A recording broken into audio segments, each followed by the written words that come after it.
Hola, hoy vamos a trabajar con dos sustancias muy importantes en el mundo de las soluciones acuosas, los ácidos y las bases. A lo largo de la historia de la humanidad, han habido diferentes definiciones de los ácidos y de las bases que vamos a trabajar el día de hoy. Específicamente, vamos a ver la definición de Arrhenius, la definición de Bronsted-Lowry y la definición de Lewis. También vamos a trabajar con los conceptos de pH y pOH, que no es más que la medida de la concentración de hidrogeniones o de oxidrilos que hay en una solución acuosa. Sé entonces tú bienvenido a otro capítulo de la química en tu vida.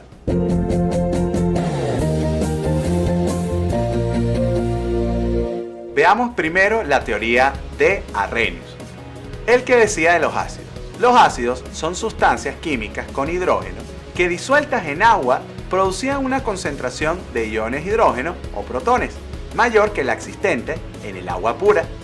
En cambio, las bases eran sustancias químicas que disueltas en agua producían un exceso de iones hidroxilo o OH- mayor que la existente en el agua pura. Veamos el ejemplo. Los ácidos liberan iones hidrógenos en el agua, tal como podemos ver en el ácido clorhídrico. Al disociarse completamente, fíjense que queda el cloro menos y el H más. Y fíjense otro ejemplo. En las bases, en este caso, NaOH, al mezclarse con el agua, se disocia en OH- y Na+. Luego vino la teoría propuesta por Johannes Bronsted y Thomas Lowry. Ellos decían que la transferencia se va a dar entre los protones, entre los compuestos involucrados.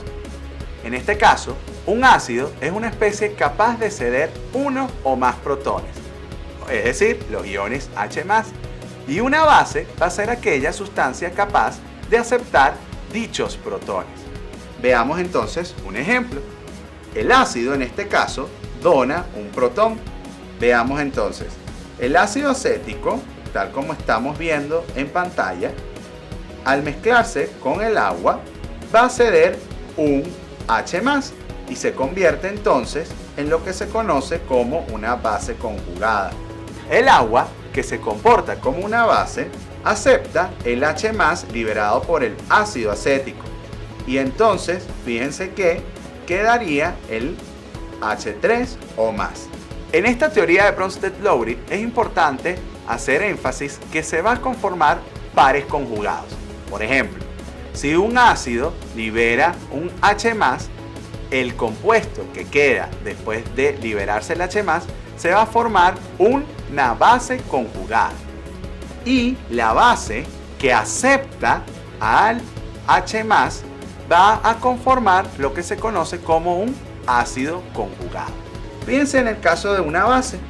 La base va a aceptar un H+ y se convierte en ácido conjugado. Por ejemplo, el amoníaco, cuando este acepta el H+ que le va a dar el agua, que se comporta como ácido, conforma entonces un NH4+. Y fíjense que el agua cede el H+ y se convierte en una base conjugada conocida como el OH-. Esto quiere decir que el agua es una molécula anfótera, que es que actúa como ácido bajo ciertas condiciones o en otras condiciones actúa como base. Luego tenemos la teoría de el señor Gilbert Lewis. Él decía que un ácido es una especie receptora de pares de electrones y una base va a ser una sustancia donante de pares de electrones. Entonces, fíjense acá, en este caso, el H+ está disuelto en el medio y tenemos aquí un compuesto nitrogenado. En este caso, el nitrógeno tiene dos pares de electrones libres que captan al H+. Y fíjense entonces cómo se conforma una nueva sustancia que ya ha aceptado. Entonces, al ceder los electrones, aquí se está conformando lo que se conoce como base.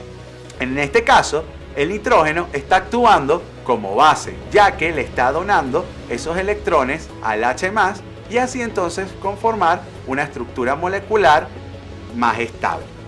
Luego tenemos, por ejemplo, aquí una sustancia de tricloruro de aluminio, ¿verdad? Y tenemos otra vez este mismo compuesto nitrogenado. Entonces, fíjense que aquí el aluminio va a actuar, en este caso, como aceptor de electrones. Y aquí entonces estaría actuando, según Lewis, como un ácido. Y el compuesto nitrogenado, que es el donante, actuaría como base. Finalmente tenemos otra sal de trifluoruro de boro. Y tenemos también este compuesto nitrogenado. Fíjense cómo el boro actuaría como ácido por aceptar los pares de electrones. Y el nitrógeno sería una base por ser el donador de electrones.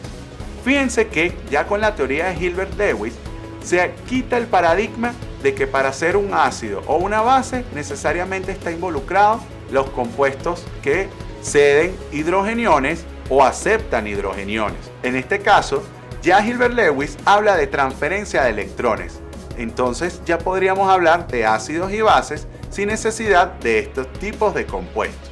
Hay otro concepto importantísimo que tenemos que manejar a la hora de hablar de ácidos y bases, que es el potencial de hidrógeno. El potencial de hidrógeno es una manera de establecer con el logaritmo la concentración de H+ que existe en solución. Fíjate que estas concentraciones se manejan en términos de 10 a la menos algo. Son números muy pequeños. Entonces, al hacer la escala de manera logarítmica, podemos manejar números un poquito más asertivos o más cercanos para nuestra cotidianidad numérica. Entonces, el potencial de hidrógeno entonces nos va a medir la cantidad de hidrogeniones que tiene una solución, y la expresión matemática para hallar el pH de una solución la tenemos como la que vemos en pantalla. Menos logaritmo de H+ es igual al logaritmo de 1 entre H+. O lo expresamos como menos logaritmo de la concentración molar de H+, o lo expresamos como el logaritmo de 1 entre H+ y esa concentración en términos molares. Luego también tenemos el potencial de hidroxilo, que es el equivalente, pero en términos de la concentración de los iones OH-. Fíjense que la expresión matemática quedaría exactamente parecida.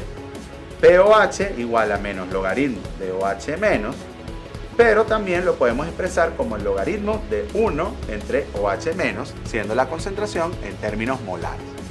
Ahora bien, recordemos que la constante de ionización del agua es igual al producto de la concentración de los hidrogeniones H3 o más por la concentración de los oxidrilos OH-, y eso nos daba, en términos de 25 grados centígrados, igual a 1 por 10 a la menos 14.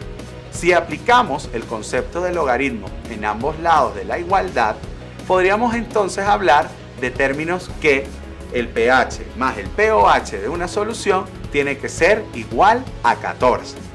Dependiendo del pH que tiene una sustancia, podemos determinar cuándo una solución es ácida o básica. Por ejemplo, si va a estar el pH entre 0 y 7, vamos a decir que la solución o la sustancia es ácida. Si el pH está entre 7 y 14, la solución o la sustancia va a ser básica. Ahora, si el pH es exactamente igual a 7, ahí diremos que la solución es neutra. ¿Cómo podemos medir el pH de una sustancia? Podemos utilizar lo que se conoce como indicadores. Un indicador es una sustancia natural o sintética que cambia de color en respuesta a la naturaleza del medio químico que lo rodea. Por lo general, en el laboratorio tenemos los siguientes indicadores: el violeta de metilo, el azul de timol, el naranja de metilo, el verde de bromocresol, el rojo de metilo, el rojo de clorofenol, el azul de bromotimol, el fenol rojo, la fenolftaleína, la timolftaleína y el amarillo de alizarina. La fenolftaleína es uno de los más populares.